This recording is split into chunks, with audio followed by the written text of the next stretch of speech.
pas une seule culture sans spiritualité. Donc la spiritualité fait partie de la condition humaine.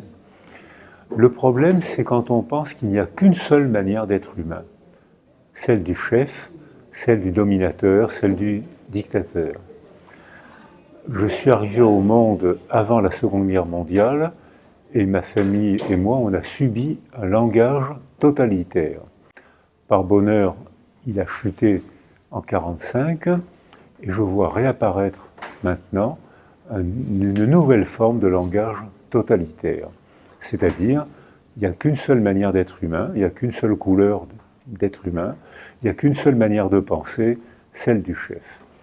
Alors, entre ces deux extrêmes, la seule bonne solution, c'est la rencontre.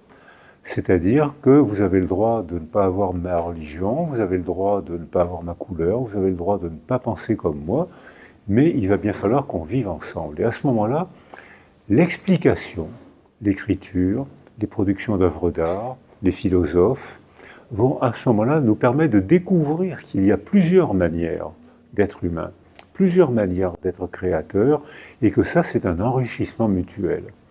Donc, on a le choix actuellement, ou bien on se soumet à un langage totalitaire, et dans ce cas-là, ça sera la guerre, ou bien on se découvre mutuellement, et dans ce cas-là, ce sera l'enrichissement mutuel.